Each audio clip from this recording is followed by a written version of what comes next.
بسم اللہ الرحمن الرحیم۔ السلام علیکم ورحمۃ اللہ وبرکاتہ۔ الحمد للہ الحمد للہ وکفا وسلام علی عبادہ الذین اصطفیٰ۔ اشہد ان لا الہ الا اللہ وحدہ لا شریک لہ واشہد ان محمدا عبدہ ورسولہ صلی اللہ علیہ وآلہ وسلم۔ اللہم صلی علی محمد وعلی آل محمد کما صلیت علی ابراہیم وعلی آل ابراہیم انکا حمید مجید۔ اللہم بارک علی محمد وعلی آل محمد کما بارکت علی ابراہیم وعلی آل ابراہیم انکا حمید مجید۔ اما بعد فاعوذ باللہ السمیع العلیم من الشیطان الرجیم من حمزہ ونفخہ ونفثہ۔ بسم اللہ الرحمن الرحیم۔ یا ایہا الناس کلوا مما فی الارض حلالا طیبا ولا تتبعوا خطوات الشیطان انہ لکم عدو مبین۔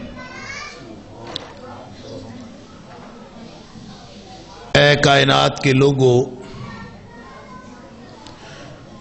تم کھاؤ زمین میں سے حلال اور طیب،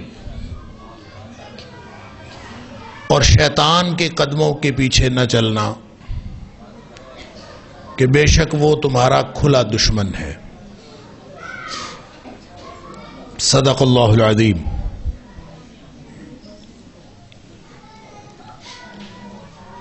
اللہ تعالیٰ نے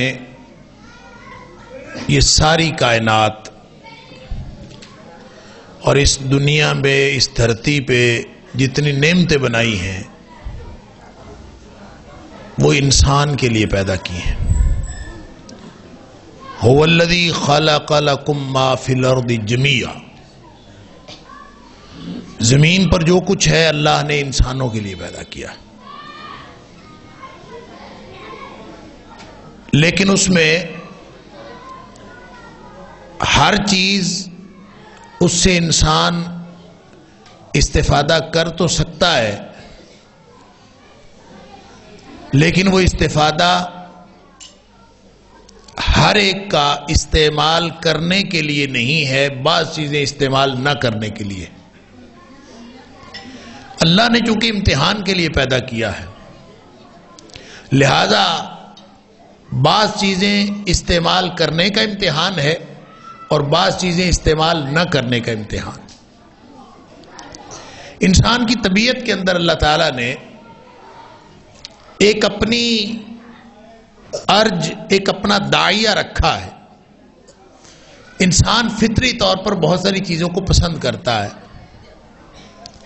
اور بعض چیزوں سے انسان کی جو فطرت سلیمہ ہے وہ ابا کرتی ہے، انکار کرتی ہے۔ لہذا ہر چیز جو طیب ہے وہ حلال ہے، اور ہر وہ چیز جو طیب نہیں ہے، خبیث ہے، وہ حرام ہے۔ اللہ فرماتا ہے کہ زمین کی چیزیں کھاؤ، لیکن صرف وہ کھاؤ جو حلال اور طیب۔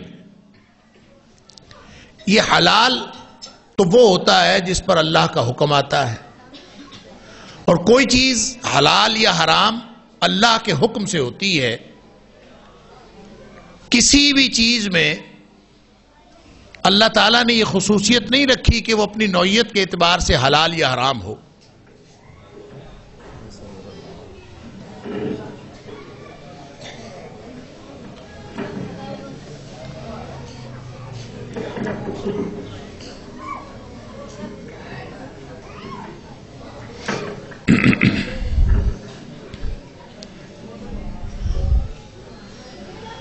اللہ تعالیٰ سورۃ المائدہ کے اندر فرماتا ہے ان اللہ یحکم ما یرید۔ اللہ جسے چاہتا ہے جیسے چاہتا ہے حکم دیتا ہے۔ اللہ کے حکم پر کوئی پابندی نہیں عائد کی جا سکتی، یعنی کوئی چیز حلال اور حرام اپنے فائدے یا نقصان کی وجہ سے نہیں ہوتی. اس مسئلے کو سمجھ لیجئے کہ اگر دنیا کے سائنسدان اکٹھے ہو جائیں اور وہ اکٹھے ہو کے یہ فیصلہ کریں کہ خنزیر کے گوشت میں تو بڑے فائدے ہیں، آپ نے اس کو جو کرنا ہے ایک دفعہ کر لیں، اور اگر یہ نہیں چلتا تو اس کو اتار دیں، میں اس کے بغیر کر لیتا ہوں. اعوذ باللہ من الشیطان، اعوذ باللہ من الشیطان، اعوذ باللہ من الشیطان. اگر ساری دنیا کے ڈاکٹرز، ساری دنیا کے سائنسدان، ساری دنیا کے ماہرین وہ مل کے یہ فیصلہ کریں کہ خنزیر کے گوشت میں بڑے فائدے ہیں، اور وہ کتابیں لکھ مارے اس کے اوپر کہ اس میں تو انسان کے لیے بڑے فائدے ہیں، تو خنزیر پھر بھی حرام رہے گا، اس لیے کہ وہ کسی فائدے یا نقصان کی وجہ سے حلال اور حرام نہیں ہوا، وہ اللہ کے حکم سے حرام ہوا ہے. اسی طرح اگر ساری دنیا کے ماہرین مل کے کہیں کہ بکرے کے گوشت کے اندر تو بڑی خرابیاں ہیں، لہذا اس کو نہیں کھانا چاہیے، تو وہ پھر بھی حلال رہے گا، وہ حرام نہیں ہو سکتا، اس لیے کہ حلال و حرام اللہ کا اختیار ہے، وہ کسی اور کا اختیار نہیں.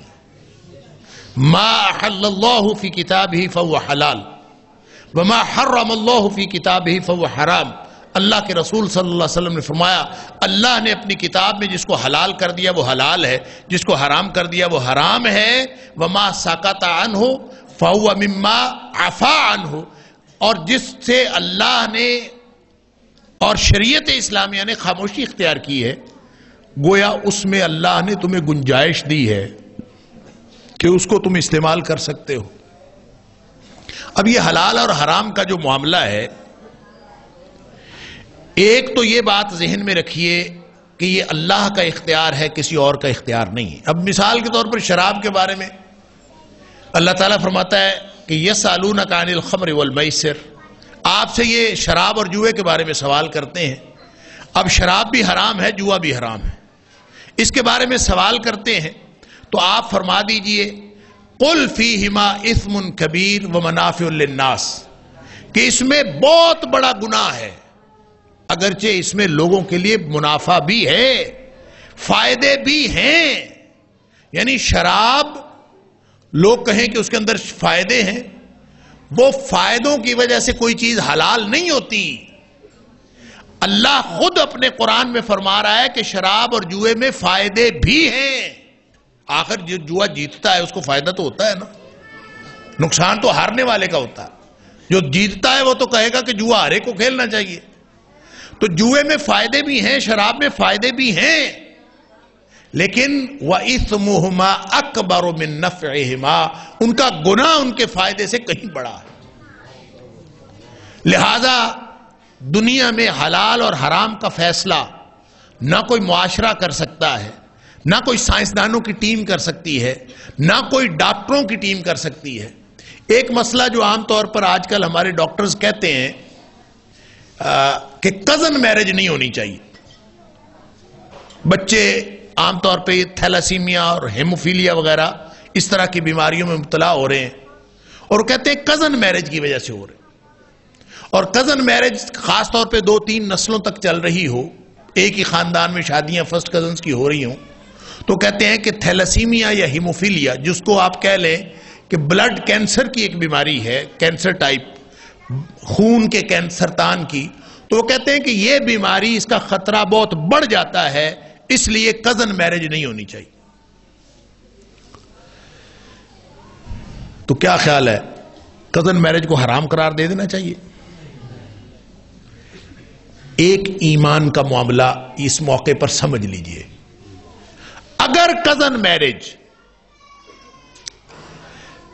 بلڈ کے سرطان کی واحد وجہ ہوتی اور لازمی وجہ ہوتی کہ کزن میرج کی وجہ سے اولاد لازماً سرطان میں ہوگی یا یہی وجہ ہے اور کوئی وجہ نہیں، اگر یہ وجہ ہوتی تو یہ ہو ہی نہیں سکتا کہ اللہ کے رسول صلی اللہ علیہ وسلم اس شادی کو حرام قرار نہ دیتے. یہ ہو ہی نہیں سکتا. لہذا جب اللہ کی شریعت نے اس کو حلال قرار دیا ہے تو چاہے آپ فرسٹ کزن ہوں، آپ یہ ایمان رکھیں کہ یہ ایک وجہ بیماری کی کبھی ہو بھی سکتی ہے اور کبھی نہیں بھی ہو سکتی۔ اس کی مثال میں ایک ذاتی مثال دیتا ہوں آپ کو، ذاتی اعتبار سے۔ ایک ہوتی ہے جگ بیتی، ایک ہوتی ہے ہڈ بیتی۔ میرے جو بڑے بھائی ہیں نا، ان کی شادی میری خالہ کی بیٹی سے ہوئی۔ ویسے تو میری اپنی بھی کزن میرج ہے، میری چچا کی بیٹی سے شادی ہوئی، لیکن وہ جو بڑے بھائی ہیں ان کی شادی ہماری خالہ کی بیٹی سے ہوئی۔ ان کا جو پہلا بیٹا ہوا وہ کچھ عرصے بعد بیمار ہو گیا، اس کو تھیلیسیمیا ہو گیا۔ تھیلیسیمیا ہو گیا تو میں اس کو لے کے جاتا تھا ہسپتالوں میں، کبھی کسی ہسپتال میں کبھی کسی ہسپتال میں۔ ظاہر ہے اس کی خون کی وہ، اس میں تھیلیسیمیا ایک ایسی بیماری ہے جس میں خون بنتا ہے لیکن اس کے جو سیلز ہیں نا وہ ٹوٹ جاتے ہیں، لہذا آہستہ آہستہ بچہ کمزور ہوتا چلا جاتا ہے۔ تو جس ہاسپٹل میں ہم جائیں، ڈاکٹر دیکھے تو دیکھتے ہی کہے کہ کزن میرج ہے، میں کہوں ہاں جی کزن میرج۔ پھر وہ خوب جو ہے نا وہ اپنی میری کلاس لیتا کہ جناب جاہل ہو تم لوگ، تمہیں پتہ نہیں ہے کزن میرج کیوں کی تھی، تمہیں پتہ نہیں ہے کہ یہ خطرناک ہے، آج کے دور میں تو علم اتنی ترقی کر گیا تمہیں پھر بھی نہیں پتا، پھر بھی کزن میرج کی۔ خیر میں اب ظاہر سن لیتا تھا۔ تو کئی مہینے ہم اس طرح سے ہسپتالوں میں دھکے کھاتے پھرے، بالآخر وہ بچہ ایکسپائر ہو گیا، فوت ہو گیا اللہ کی رضا سے۔ تو اب ہم اس کا جواب کیا دے سکتے تھے ڈاکٹروں کو؟ تو اس کے بعد اللہ تعالیٰ نے ایک دوسرا بیٹا دیا بھائی کو، دوسرا بیٹا دیا اس کو پھر تھیلیسیمیا، پھر وہی ہاسپٹل، پھر وہی ڈاکٹر اور وہی ڈانٹ ڈپٹ ان کی کہ جاہل ہو تم لوگ، تمہیں پتہ ہی نہیں ہے کیوں کی تھی کزن میرج۔ تم لوگ سن لیتا تھا چپ کر کے، ٹھیک۔ بتانے کی بات یہ ہے کہ وہ بالآخر وہ دوسرا بچہ بھی فوت ہو گیا، اور ہم اگر کوئی کمزور ایمان والے ہوتے تو ہم شاید کوئی اور بات سوچنا شروع کر دیتے۔ اور میں اس وقت بھی سوچتا تھا کہ اگر یہ وجہ ہوتی اس بیماری کی تو کیسے ہو سکتا ہے کہ نبی کریم صلی اللہ علیہ وسلم اس شادی کو، اس رشتے کو جائز قرار دیا ہوتا؟ یہ ممکن نہیں ہے۔ تو اللہ تعالیٰ نے پھر اس کا جواب مجھے یوں دیا کہ اسی بھائی کے گھر اللہ نے اس کے بعد 5 بچے دیے اور 5 تندرست، اور اب ان 5 میں سے 4 کی شادیاں ہو گئی ہیں، 4 کی اولاد ہے آگے، اور ان کی بھی کزن میرجز ہوئی ہیں، یعنی ان کی بھی آگے فرسٹ کزن کے ساتھ شادیاں ہوئی ہیں۔ تو کہنے کی بات یہ ہے کہ جب اللہ نے حلال قرار دیا ہے تو وہ حلال ہے، کسی فائدے یا نقصان کی وجہ سے ساری دنیا کے ڈاکٹر کہیں کہ یہ بیماری پیر پڑتی ہے، یہ رشتہ حرام ہو جانا چاہیے، تو وہ رشتہ حرام نہیں ہو سکتا۔ کیوں؟ ان اللہ یحکم ما یرید، یہ حق اللہ کا ہے کہ وہ کسی چیز کو حلال کرے، کسی چیز کو حرام کرے، کہ کسی رشتے کو حلال کرے، کسی رشتے کو حرام کرے۔ ہم نہیں کر سکتے، یہ اللہ کا کام ہے۔ حتیٰ کہ نبی بھی اپنی مرضی سے نہیں کر سکتا جب تک نبی کو اتھارٹی نہ دی گئی ہو۔ نبی کو اللہ نے قرآن میں اتھارٹی دی۔ سورہ اعراف کی آیت نمبر 157 میں اللہ نے نبی اکرم صلی اللہ علیہ وسلم کو اتھارٹی دی، وَيُحِلُّ لَهُمُ الطَّيِّبَاتِ وَيُحَرِّمُ عَلَيْهِمُ الْخَبَائِثَ۔ اللہ کے رسول صلی اللہ علیہ وسلم جس چیز کو حلال قرار دے دے وہ طیب ہے، وہ حلال ہے، اور جس کو نبی اکرم صلی اللہ علیہ وسلم حرام قرار دے دے وہ خبیث ہے اور وہ حرام ہو جاتی ہے۔ اس لیے نبی اکرم صلی اللہ علیہ وسلم کو بھی پوری اتھارٹی ہے کہ اللہ کے رسول صلی اللہ علیہ وسلم جس کو حلال اور حرام قرار دے دے وہ بھی حلال اور حرام ہو جاتی، کیونکہ اختیار اللہ کا ہے، اور اللہ نے یہ اختیار اپنے نبی کریم صلی اللہ علیہ وسلم کو بھی دیا۔ لہذا جس چیز کو اللہ قرآن میں حرام یا حلال قرار دے، اب یہ حرام یا حلال والی بات یہ بھی سمجھ لیجئے، شاید یہ دوبارہ موقع نہ ملے اور آپ کو کبھی یہ بات سننے کو نہ ملے کہ حلال اور حرام کے بارے میں اصول 2 ہیں، ایک نہیں ہے۔ عبادات کے لیے اصول اور ہے، معاملات و اشیاء کے لیے اصول اور ہے۔ چیزیں جو ہم استعمال کی، کھانے کی چیزیں ہوں یا معاملات ہوں، اس میں حلال و حرام کا اصول یہ ہے کہ ہر چیز حلال ہے جب تک اس کے حرام ہونے کا حکم نہ آ جائے.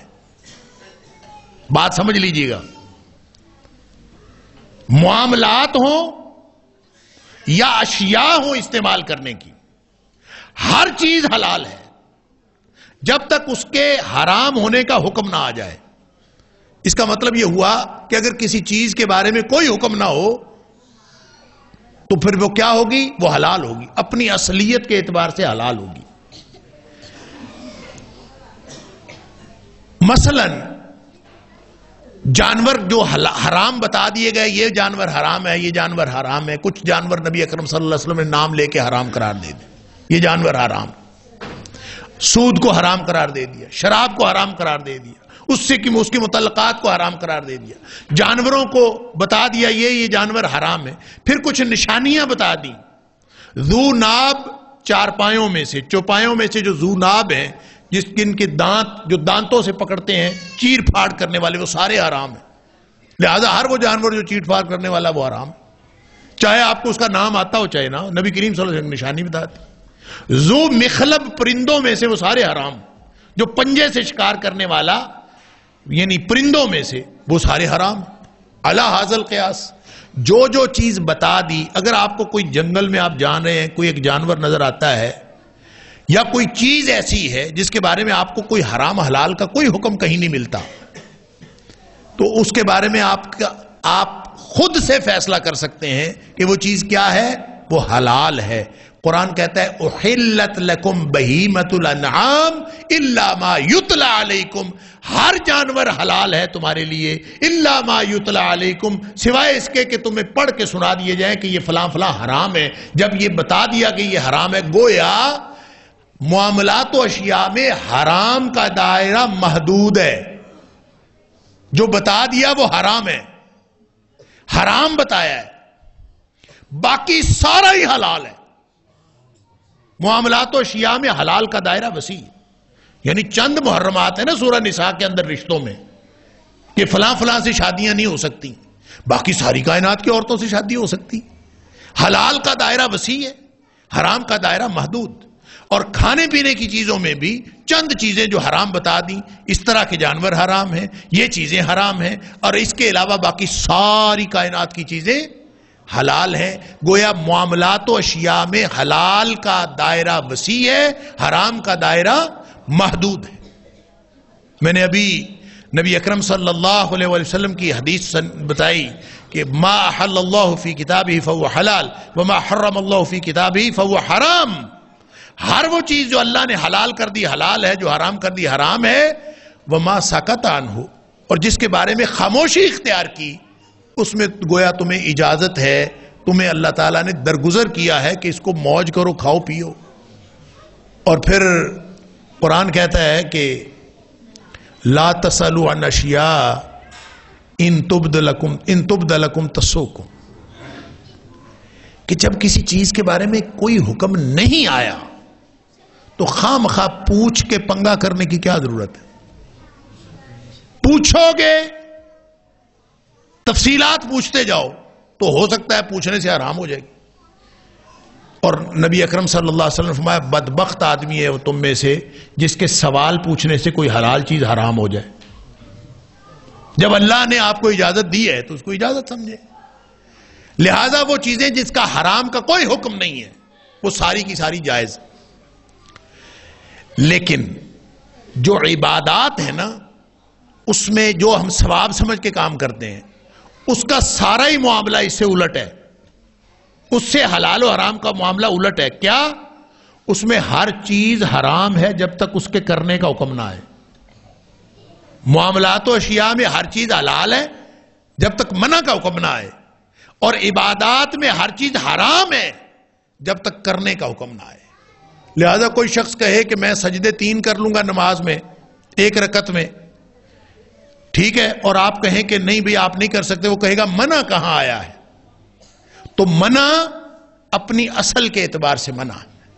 جو چیز اللہ کے رسول صلی اللہ علیہ وسلم نے دے دی، وما آتاکم الرسول فخذوہ وما نہاکم عنہ فانتہوا، جو اللہ کے رسول صلی اللہ علیہ وسلم دے دیا وہ لے لو، جس سے منع کیا اس سے رک جاؤ.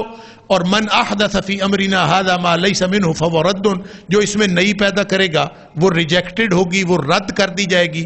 اور من عمل عملا لیس علیہ امرنا، جس نے ایک بھی عمل ایسا کیا جو اللہ کے رسول صلی اللہ علیہ وسلم کے دیے ہوئے دین میں نہیں تھا، نیا کیا، فہو رد، وہ ریجیکٹڈ ہے، حرام ہے، اللہ کے ہاں قبول نہیں ہوگا.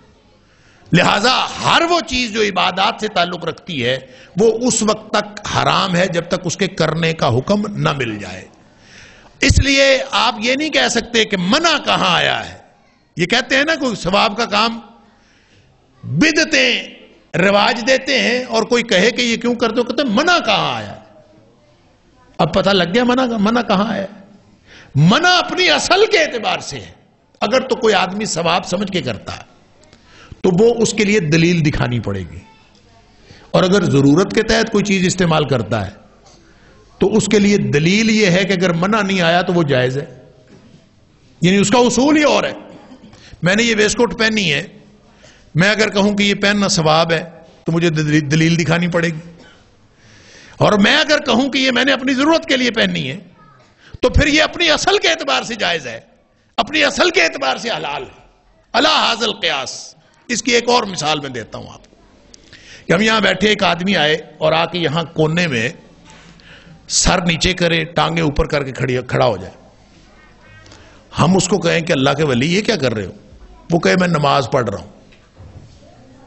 ہم اس کو کہیں بھی یہ طریقہ نہیں ہے نماز پڑھنے کا، یہ کیوں اس طرح کر رہے ہو، یہ طریقہ نہیں ہے. وہ کہے کہ منع کہاں آیا ہے دکھاؤ. تو ہم اس کو کیا کہیں گے؟ ہم اس کو کہیں گے کہ نماز کا یہ طریقہ نبی کریم صلی اللہ علیہ وسلم نے نہیں بتایا، اور جو چیز نہیں بتائی وہ حرام ہے، عبادات کی قبیل سے ہے، وہ حرام ہے، بات ختم. اس کے لیے دلیل دکھانے کی ضرورت نہیں، کرنے کے لیے دلیل دکھانے کی ضرورت ہے، لہذا یہ حرام ہے. اور اگر اسی آدمی سے یہ پوچھیں کہ تم نے ٹانگیں اوپر کیوں کی ہیں، سر نیچے کر کے کیوں کھڑے ہو، وہ کہے جی کیم صاحب نے بتایا اس طرح دوران خون اچھا ہو جاتا ہے تو میں تو ایکسرسائز کرنے کے لیے کھڑا ہوں. تو پھر آپ اس کو حرام کہہ سکتے ہیں. پھر اگر آپ کہیں گے نا کہ حرام ہے تو پھر وہ کہے گا دلیل دکھاؤ. پھر اس کی دلیل دکھانی پڑے گی. وہ ضرورت کے لیے کھڑا ہے، وہ اپنے دوران خون کو ٹھیک کرنا چاہتا ہے، کر لے. ہاں اگر اس کو کوئی ایسی دلیل جو اس کے اس عمل کو حرام قرار دیتی ہے، مثال کے طور پر اس کا سطر کھل جائے، ٹانگیں اوپر کرنا اور سر نیچے کرنے سے سطر بھی تو کھل سکتا ہے، اس کا سطر کھل جائے، آپ کہیں گے کہ تو نے حرام کام کیا ہے، دلیل مل گئی اس کے اس کام کے منع ہونے کی. اگر اس نے کوئی ایسا لباس پہنا ہوا ہے جس سے سطر بھی نہیں کھلتا، پھر آپ اس کو ناجائز قرار نہیں دے سکتے. لہذا حرام اور حلال کا اصول سمجھ لیجئے. معاملات و اشیاء میں ہر چیز جائز ہے جب تک اس کا منع کا حکم نہ آ جائے اور حرام کا حکم نہ آ جائے. میں ایک دفعہ ایف ایس سی میں پڑھتا تھا، لطیفے کی بات ہے ویسے تو، کہ میں ایف ایس سی میں پڑھتا تھا تو ایک دفعہ تبلیغی جماعت کے ساتھ چلا گیا، اور زندگی میں بڑا عجیب تجربہ ہوا. وہ بھی رمضان تھا اور جون جولائی کا رمضان تھا، شدید گرمی. تو 3 دن کے لیے میں سے روزے کے لیے گیا. گاؤں میں تبلیغی جماعت آئی تو مجھے ساتھ لے گئے، چلا گیا.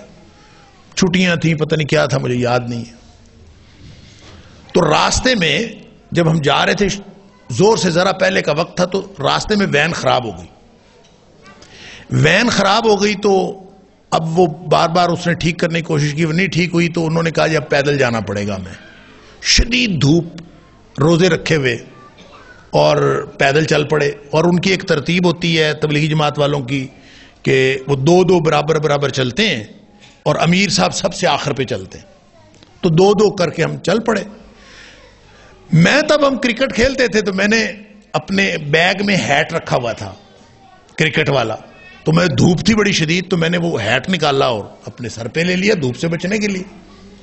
میں نے وہ سر پہ لے لیا تو امیر صاحب جو پیچھے آ رہے تھے انہوں نے وہاں سے دیکھا کہ اس نے ہیٹ لے لیا ہے، تو وہ وہاں سے تشریف لائے چلتے چلتے میرے پاس آ کے میرے پاس کان میں کہتے ہیں حماد بھائی یہ تو حرام ہے.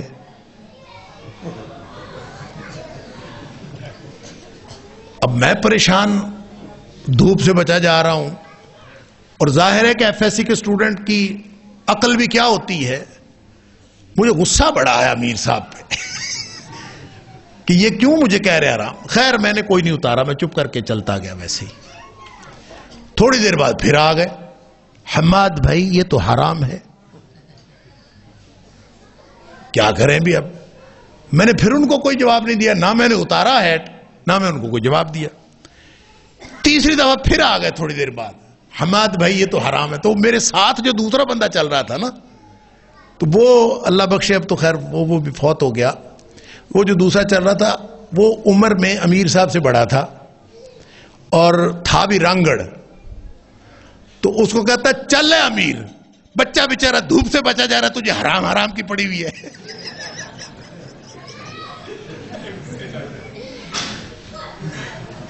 تو بات یہ ہے کہ ہیٹ پہننا حرام ہے, آپ کو دلیل دکھانی پڑے گی. کوئی چیز پہننی حرام ہے, آپ کو اس کے لیے دلیل دکھانی پڑے گی. اور اگر آپ عبادات کے قبیل سے کوئی کام کر رہے ہیں ثواب سمجھ کے, تو اس کو کرنے کی دلیل دکھانی پڑے گی. اس کے منع کی دلیل کی ضرورت نہیں ہے. کوئی آدمی یہ نہیں کہہ سکتا کہ منع کی دلیل دکھائے, وہ اپنی اصل میں منع ہے. جس طرح کسی رکعت میں 3 سجدے جو ہیں وہ آپ نہیں کر سکتے. ایک ظہر کی نماز میں آپ کہیں اچھا کام ہے, رکعتیں میں 5 پڑھ لیا کروں گا آج سے. مغرب کی ہم 3 کی بجائے 4 رکعتیں پڑھ لیے, کام تو اچھا ہی ہے. تم آج کے بعد جو ہے وہ 4 رکعتیں پڑھ لیے کریں گے, کر سکتے ہیں؟ نہیں کر سکتے. کوئی آدمی 4 پڑھے اور پھر کہے کہ بتاؤ منع کہاں آیا ہے, یہ اصول ہی غلط ہے. عبادات کے قبیل سے جو کام ہوگا وہ اپنی اصل کے اعتبار سے منع اور حرام. لیکن اشیاء و معاملات میں یہ اللہ کا کرم ہے کہ حلال کا دائرہ وسیع ہے, حرام کا دائرہ محدود ہے. لیکن اندازہ کریں یہ بدبخت انسان, اس کی کتنی بڑی بدبختی ہے کہ حلال کا دائرہ اتنا وسیع ہونے کے باوجود یہ پھر آ کے گھستا ہے حرام میں جو محدود ہے. اب اندازہ کریں یہ اس قدر آج کے دور میں یہ بدبختی کا دورہ ہے, اللہ معاف کرے. آپ یہ ٹی وی کے ڈرامے دیکھیں, جو حرام رشتے ہیں, جو محرم رشتے ہیں, ان کے افیئرز دکھائے جا رہے ہیں. سارے ان کے جنسی تعلقات, ان کے باہمی تعلقات کے اوپر سارے ڈرامے جا رہے ہیں. یعنی ایسی کوئی حرام خوری ہے. قرآن کہتا ہے حلالا طیبا, حلال اور طیب کھاؤ. ولا تتبعوا خطوات الشیطان, شیطان کے قدموں کے پیچھے نہ چلنا. انہ لکم عدو مبین, وہ تمہارا کھلا دشمن ہے. اور شیطان نے ایسے چکر میں ڈالا ہے کہ وہ وسیع دائرہ حلال کا چھوڑ کر انسان پھنستا ہے تو آ کے اس محدود دائرہ حرام میں پھنستا. وہ چاہے تعلقات کا ہے چاہے وہ کھانے پینے کا ہے. جب ہم رزق کی بات کرتے ہیں رزق حلال, تو رزق میں صرف کھانا پینا نہیں ہوتا. رزق میں اللہ کی عطا کی ہوئی ہر نعمت ہوتی. مما رزقناکم, ہم نے جو رزق دیا ہے تمہیں, تو جو اللہ نے جو دیا ہے, کون سی نعمت ہے جو اللہ نے نہیں دی؟ کون سی صلاحیت ہے انسان کی جو اللہ نے نہیں دی؟ جو کچھ اللہ نے عطا فرمایا وہ سارا ہی رزق ہے. لہذا ایک بات تو یہ سمجھ لیجئے کہ یہ حلال اور حرام کا یہ فیصلہ, یہ اتھارٹی, یہ اختیار اللہ کا ہے. یہ مخلوق میں سے کسی کا اختیار نہیں. اور نبی اکرم صلی اللہ علیہ وسلم کو اس لیے اختیار ہے کہ اللہ نے قرآن میں نبی کریم صلی اللہ علیہ وسلم کو اتھارٹی دی ہے, اختیار دیا ہے. لہذا اب نبی اکرم صلی اللہ علیہ وسلم جس کو حرام کہیں, جس کو حلال کہیں, وہ بھی ویسے ہی حرام اور حلال ہے جیسے قرآن کا حرام اور حلال ہے.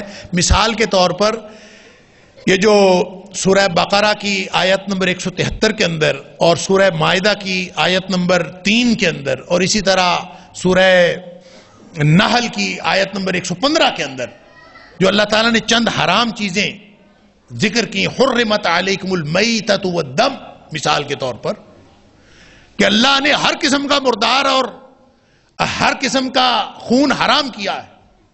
ہر قسم کا مردار اور ہر قسم کا خون حرام, یہ قرآن نے تو یہ کہہ دیا. اور 3 دفعہ یہ آیت ریپیٹ ہوئی ہے تھوڑے سے الفاظ کے فرق سے, سورہ بقرہ میں بھی, سورہ مائدہ میں بھی اور سورۃ النحل میں. لیکن نبی اکرم صلی اللہ علیہ وسلم نے فرمایا یعنی ہر قسم کا مردار حرام, ہر قسم کا خون حرام. نبی اکرم صلی اللہ علیہ وسلم کا فرمان ہے احلت لکم میتتان و دمان، 2 مردار اور 2 خون تمہارے لیے حلال ہے. قرآن کہتا ہے المیتہ الدم، ہر قسم کا خون حرام، ہر قسم کا مردار حرام.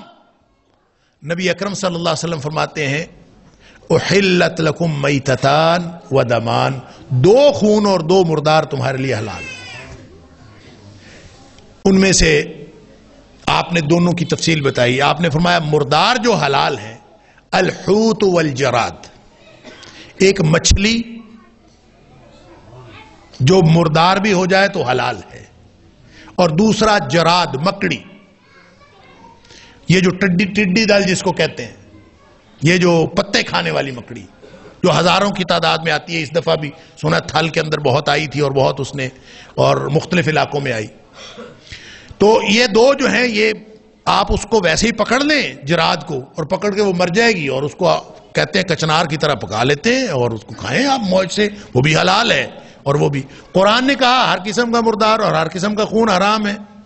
نبی اکرم صلی اللہ علیہ وسلم فرمایا 2 خون اور 2 مردار حلال ہیں. 2 خون کون سے؟ فرمایا الکبد والطحال، ایک جگر اور ایک تلی، کلیجی کہہ لیں آپ. تو یہ کلیجی بھی خون ہوتا ہے، جگر بھی خون ہوتا ہے، اور اس کو آپ اگر یا تلی اس کو کہہ لیں تو وہ بھی 2 آرگن ہیں جو خون جمے ہوئے خون سے بنتے ہیں، لیکن ان کو نبی اکرم صلی اللہ علیہ وسلم نے حلال قرار دے دیا. اب وہ بھی حلال ہو گئے، وہ بھی حلال ہو گئے. تو جو لوگ کہتے ہیں نا ہم قرآن کو مانتے ہیں حدیث کو نہیں مانتے، ان سے بندہ کہے کہ بندے کے پتروں کم از کم مچھی تو نہ کھایا کرو. جو مچھلی کھاتا ہے نا اور پھر کہتا ہے کہ میں قرآن کو مانتا ہوں حدیث کو نہیں مانتا، اس کو کہ پہلے مچھلی کھانا تو چھوڑ دا. اگر مچھلی کھانا نہیں چھوڑتا تو قرآن سے ثابت کر کے مچھلی حلال ہے، اس کو یا ذبح کر کے کھایا کرو. قرآن نے تو کہا الا ما ذکیتم، سوائے اس کے کہ تم نے ذبح کر لیا ہو. تو اگر ذبح کر کے کھانا، اگر قرآن کو صرف مانتے ہو حدیث کو نہیں مانتے تو پھر مچھلی نہیں کم از کم بندہ کھا سکتا. مچھلی تو حلال ہی نبی اکرم صلی اللہ علیہ وسلم نے کی ہے. تو یہ نبی اکرم صلی اللہ علیہ وسلم کی، گویا وہ لوگ جو کہتے ہیں قرآن کو ہم مانتے ہیں حدیث کو نہیں مانتے، ویسے تو ٹیکنیکلی یہ بات غلط ہے. ان کو عقل کے اندھوں کو یہ پتہ ہی نہیں ہے کہ قرآن نکلا کہاں سے ہے، قرآن آیا کہاں سے ہے. وہ ذرا تھوڑی دیر کے لیے یہی سوچ لیں کہ قرآن کہاں سے آیا. جو کہتا ہے میں قرآن کو مانتا ہوں حدیث کو نہیں مانتا، اس سے بندہ پوچھے قرآن تمہیں ملے؟ قرآن کہاں نازل ہوا ہے؟ مکہ میں اور مدینہ میں قرآن نازل نہیں ہوا. قرآن نبی کریم صلی اللہ علیہ وسلم کے دل پر نازل ہوا ہے، آپ کے قلب اطہر پر نازل ہوا ہے. نزل بہ الروح الامین علی قلبک لتکون من المنذرین. اے اللہ کے رسول صلی اللہ علیہ وسلم، امین امانت دار فرشتہ لے کے آیا ہے اس کو، اور اس نے نازل کیا ہے آپ کے قلب اطہر پر. اور جو چیز دل میں ہو وہ دوسروں کو کیسے پتہ چلتی ہے؟ دل پر قرآن نازل ہوا، دوسروں کو پتہ کیسے چلی؟ دل میں بات ہو تو ہی پتہ چلتا ہے نا. بندہ بولے تو یا کچھ کرے تو، کچھ کہے گا تو پتہ چلے گا دل میں کیا ہے. تو جو نبی کریم صلی اللہ علیہ وسلم بول لیں تو وہ قرآن ہوتا ہے کہ حدیث ہوتی ہے؟ نبی کریم صلی اللہ علیہ وسلم اگر بول لیں ما صدر عن النبی من قول او فعل او تقریر، نبی کریم صلی اللہ علیہ وسلم کوئی بات فرمائیں تو حدیث ہوتی ہے، آپ کر کے دکھائیں تو حدیث ہوتی ہے، آپ کسی سامنے ہونے والے کام کو برقرار رکھیں تو وہ حدیث ہوتی ہے. تو جب آپ بولیں گے تو وہ تو حدیث ہوگی. آپ بول کے بتائیں گے کہ یہ قرآن ہے تو قرآن تو حدیث سے ثابت ہوا ہے.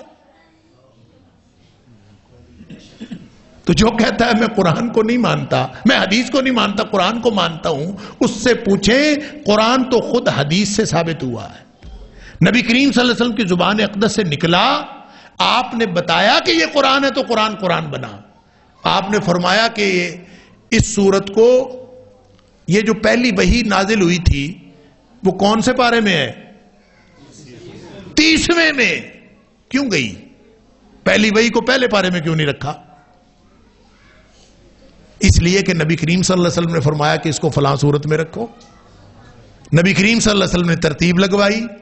نبی کریم صلی اللہ علیہ وسلم نے پہلی صورت سورہ فاتحہ بتائی, دوسری بقرہ بتائی, آخری والناس بتائی. یہ ترتیب بھی تو نبی کریم صلی اللہ علیہ وسلم کی لگائی ہوئی ہے. اور جو کہتا ہے میں قرآن کو مانتا ہوں حدیث کو نہیں مانتا, اس کو قرآن کے نزول کا پتہ ہی نہیں ہے, اس کو علم ہی نہیں ہے, وہ اس کو شعور ہی نہیں ہے کہ قرآن نازل کہاں ہوا. قرآن نبی اکرم صلی اللہ علیہ وسلم کے قلب اطہر پر نازل ہوا, تو جس زبان اقدس سے حدیث نکلی ہے اسی زبان اقدس سے قرآن نکلا ہے. اور دین بنتا ہی تب ہے جب نبی اکرم صلی اللہ علیہ وآلہ وسلم کی زبان اقدس سے نکلے, وگرنہ دین نہیں بنتا. آپ کو معلوم ہے نا کہ جبریل علیہ السلام جب انسانی شکل میں آئے تھے, بڑی معروف حدیث ہے, انسانی شکل میں آئے تھے, آ کے چند سوال کیے نبی کریم صلی اللہ علیہ وسلم سے. صحابہ کرام بڑے حیران ہوئے کہ یہ پتہ نہیں کون آدمی ہے, اور حیرانی کی وجہ یہ تھی کہ کوئی بھی بندہ نہیں جانتا تھا ان کو, اور حیرانی کی وجہ یہ بھی تھی کہ تیاری سے لگتا تھا کہ قریب سے آیا ہے بندہ.